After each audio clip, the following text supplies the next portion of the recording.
மக்களே, ஹோட்டலுக்கு போயிட்டு சாப்பிட்டு பில் பே பண்ண போகும்போது யாராச்சும் ஒருத்தராச்சும் அந்த பில்லை நோட் பண்ணிருக்கீங்களா? அந்த பில்லுல நீங்க சாப்பிட்டதுக்கான ஒரு சார்ஜஸ் போட்டிருப்பாங்க.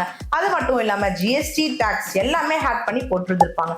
ஆனா ஒரு சில ரெஸ்டாரண்ட்ல சீக்கிரட்டா சர்வீஸ் டாக்ஸ் போடுறாங்க. அந்த சர்வீஸ் டாக்ஸ் பார்க்கும்பொழுது நமக்கு என்னன்னு தெரியறது இல்ல.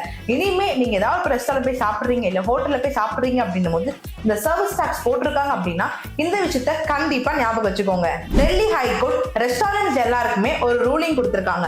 அதன்படி பாத்தீங்கன்னா நீங்க சாப்பிட்டதுக்கான பேமெண்ட்டும் அது மட்டும் இல்லாம ஜிஎஸ்டி இதை மட்டும் தான் பே பண்ணணுமே தவிர சர்வீஸ் டாக்ஸ் அப்படின்றத நீங்க கொடுக்கணும்னு அவசியம் கிடையாது. இந்த சர்வீஸ் டாக்ஸை நீங்க உங்க விருப்பப்படி கொடுக்குறீங்க அப்படின்னும் போது அது பிரச்சனை இல்லை. பட் விருப்பமே இல்லாம உங்களுக்கே தெரியாம வாங்குறாங்க அப்படின்னும் போது அது சட்டப்படி குற்றம். சர்வீஸ் டாக்ஸ், விஎஸ்சி, எஸ் சார்ஜஸ் இந்த மாதிரி ஏதாவது உங்க பில்ல பாக்குறீங்க அப்படின்னும் பொழுது நீங்க பே பண்ணணும்னு அவசியம் கிடையவே கிடையாதுங்க. அந்த ஹோட்டல் மேனேஜ்மெண்ட் கிட்ட நீங்க எடுத்துட்டு போய் தாராளமா நான் பே பண்ண முடியாதுன்னு நீங்க சொல்லலாங்க. இது எல்லாருமே தெரிஞ்சுக்கோங்க. அடிக்கடிக்கு ரெஸ்டாரண்ட் ஹோட்டல் போய் சாப்பிடுறவங்க ஃபேமிலி ஃப்ரெண்ட்ஸ் ஷேர் பண்ணுங்க. எல்லாம் தெரிஞ்சு என்ன ஃபாலோ பண்ண மறந்துடாதீங்க. தேங்க்யூ.